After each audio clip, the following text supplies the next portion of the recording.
চাকরির বাজার যখন সীমিত, সেই সময় বিকল্প কর্মসংস্থান হিসেবে মৌমাছি চাষ করে মধু উৎপাদনের মাধ্যমে স্বাবলম্বী হওয়া যে সম্ভব, তারই বাস্তব চিত্র উঠে এলো বারাসাত ১ নম্বর পঞ্চায়েতের ছোট জাগুলিয়া এলাকায়।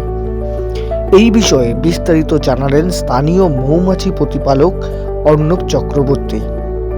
অর্ণব চক্রবর্তী মূলত দেশীয় মৌমাছি সংরক্ষণ ও প্রতিপালনের উপর বিশেষ গুরুত্ব দিয়ে থাকেন। তার কথায়, মধুর গুণাগুণ যেমন প্রচুর, তেমনি বাজারে এর চাহিদাও অত্যন্ত বেশি। ফলে মধু চাষ একটি যথেষ্ট লাভজনক উদ্যোগ হতে পারে। তিনি জানান, চাহিদা অনুযায়ী শুধুমাত্র প্রাকৃতিক উপায়ে সংগৃহীত চাক ভাঙা মধুর যোগান সীমিত হওয়ার চাষের মাধ্যমে উৎপাদিত মধুর বাজারের চাহিদা পূরণ করে থাকে। বর্ষাকাল বাদ দিলে প্রায় সারা বছরই মধু উৎপাদন সম্ভব বলে জানান তিনি। এছাড়াও এই কাজে বিরাট পরিমাণ পুঁজির প্রয়োজন না হওয়ায় অল্প বিনিয়োগেই নতুন উদ্যোক্তারা এই কাজে যুক্ত হতে পারেন বলে তার মত।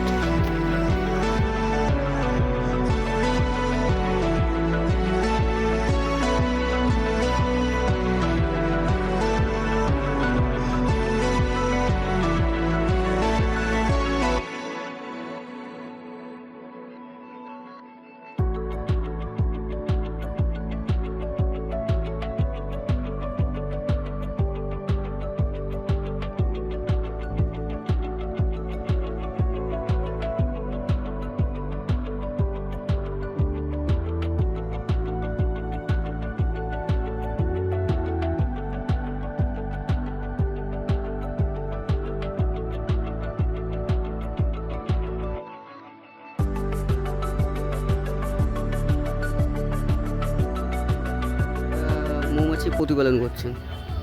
আমার কাছে আপাতত দু ধরনের মৌমাছি আছে। কমার্শিয়ালি আমি মেলিফেরা পালন করছি, এছাড়া বাড়িতে আমি সেরেনা পালন করি, সেরেনা ইন্ডিকা। হ্যাঁ, এটা কোথাকার কোন দেশের?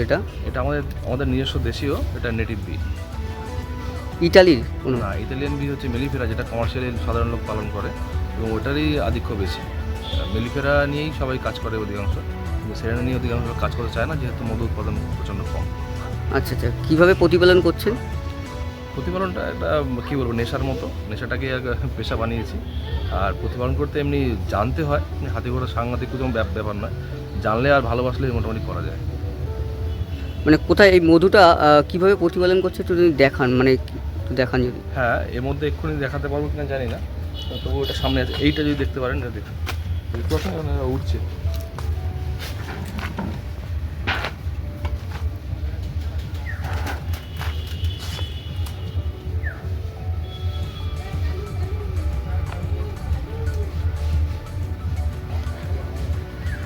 আশা করছি দেখতে পাচ্ছি, এখানে রয়েছে, দেখুন ভালো করে ক্লোজ আপে নিয়ে আসে। এখন ওদের কাজের সময় তো তুললে স্ট্রিং করতে হবে। বুঝতে পেরেছি। হ্যাঁ,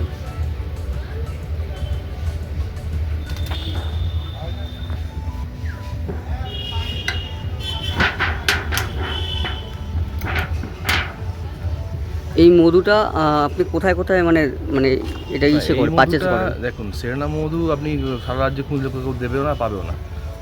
যতটুকু বাড়িতে উৎপাদন হয় ততটুকু খাওয়ার জন্যই ব্যবহৃত হয়ে যায়। আর মেলিফেরার মধ্যে আপনি চারিদিকে যা মধু দেখছেন, অধিকাংশ মেলিফেরার মধু। আর কোনো কোনো ক্ষেত্রে সুন্দরবনের বা ডরসেটার মধু বিভিন্ন রকমভাবে বিভিন্ন কোম্পানি বা বিভিন্ন সংস্থা বিক্রি করে। সেরেনার মধু সেভাবে কেউ কমার্শিয়ালি কাজ করছে না। আমি একটা চেষ্টা করছি, দেখা যাক কেমন প্রফিট মধুতে, কেমন প্রফিট? মধ্যে খুবই প্রফিট, কাজ করতে পারলে এত কম টাকায় কী বলবো, একটা বিকল্প জীবিকার একটা সন্ধান এটা আছে। কম টাকার বলতে একটু অ্যামাউন্ট একটু আমি কথা বলছি। একজন যদি ব্যবসা করতে চায়, ধরুন একজন ব্যবসা করতে চাইলে ধরুন 4,000-5,000 টাকার মধ্যে একটা বাক্স পেয়ে যাবে। মাত্র 4-5 হাজার টাকার বাক্স নিয়ে সে যদি জেনে শুরু করে, তাহলে পরবর্তীকালে সে 2-3টে বাক্স একটা বছরের মধ্যে বানিয়ে দিতে পারে এবং গুণোত্তর প্রগতিতে সে বাড়াতে পারবে। পরবর্তীকালে 3টে থেকে 9টা, 9টা থেকে 27টা এরকম করতে পারবে, যদি ঠিকমতো জানে, কাজটা শেখে আর কি। আর মধু বিক্রির সঙ্গে সঙ্গে আমরা যেটা জানি না, সেটা হচ্ছে শুধুমাত্র মধুর পেছনেই আমরা পড়ে আছি। মধু ছাড়াও bee pollen, propolis, bee venom, এগুলো নিয়েও কাজ করা যায়। এটা আমাদের রাজ্যে খুব কম লোকই করছে, আমি চেষ্টা চালাচ্ছি করার জন্য। প্রচুর মানে কৃষির যেগুলো হয়, যে কৃষি মানে মধু মানে বিভিন্ন রকম কৃষি যেগুলো হয়, বেকার ছেলেমেয়েরা অনেকে অনেক রকম ট্রেনিং নিয়ে থাকে, কিন্তু অনেক রকম কাজ 10,000 টাকা করে, কিন্তু মধুর যদি তারা আসতে চায়, তারা কী করতে মানে কী করবে? তারা কাছাকাছি যোগাযোগ করবে, যারা চাষি ভাই আছে তাদের থেকে, যারা মৌমাছি চাষ করছে আর কি, মৌ চাষি ভাই তাদের সঙ্গে যোগাযোগ করবে, তাদের থেকে বাক্স নিয়ে তারা একটু শিখে নিয়ে, বা আমাদের কৃষি বিজ্ঞান কেন্দ্রতে গভর্নমেন্টের ফ্রিতে ট্রেনিং করায়, সেখানে তারা যদি শিখে নেয় তাহলে তাদের থেকে বাক্স কিনে তারা বাড়িতেই নিজের বাড়িতে পালন করা যাবে। এবং আমি সবসময় সাজেস্ট করবো যে দেশীয় মৌমাছি যেটা আছে, দেশীয় মৌমাছিটাই পালন করা, কারণ এর রোগ প্রতিরোধ ক্ষমতা অনেকই বেশি, এর সহজে উড়ে চলে যায় না, আর এর যদিও কম পরিমাণে মধু দেয় কিন্তু মধুর গুণগত মান অনেক বেশি। মধু যদি একটু গুণাগুণ বলেন। মধুর গুণাগুণ সম্বন্ধে নতুন করে বলা কিছু নেই, যারা দর্শক আছে বা আপনারা যারা আছেন আমি জানি, সবাই জানে মধু actually anti microbial, anti fungal এর একটা জিনিস। আপনার যে কোনো রোগের জন্য মানে মধু ব্যবহার করা হয় আর কি। জ্বর সর্দি কাশি যেমন রয়েছে, আপনার স্কিনের যে কোনো সমস্যা বা অগ্নিদগ্ধ হয়ে গেলে, আগুনে পুড়ে গেলে মধু ব্যবহার করা যায়। পিম্পলের জন্য, ফোস্কার জন্য, আপনার কেটে গেছে তার জন্য মধু ব্যবহার করা যায়। সেখানে তক্ষুনি ক্ষত নিরাময় করবে, সে আপনার কী বলবো, যতটুকু মানে ব্যাকটেরিয়া আক্রমণ হবে সেটাকেও আগে থেকেই আটকে দিতে পারবে। আর মধু খেলে আপনার রোগ ক্ষমতা শরীরে অনেক বেড়ে যাবে, যেটা অতীতে দেখা গেছে। আমাদের যারা মৌচাষী ভাইরা ছিল, কোভিডের সময় কিন্তু অধিকাংশ লোকেরই কোভিড হয়নি, এবং তার রোগ প্রতিরোধ ক্ষমতা অনেক বেশি ছিল বলেই তারা মারাও যায়নি অধিকাংশ ক্ষেত্রে আমাদের সঙ্গে যারা যুক্ত হয়।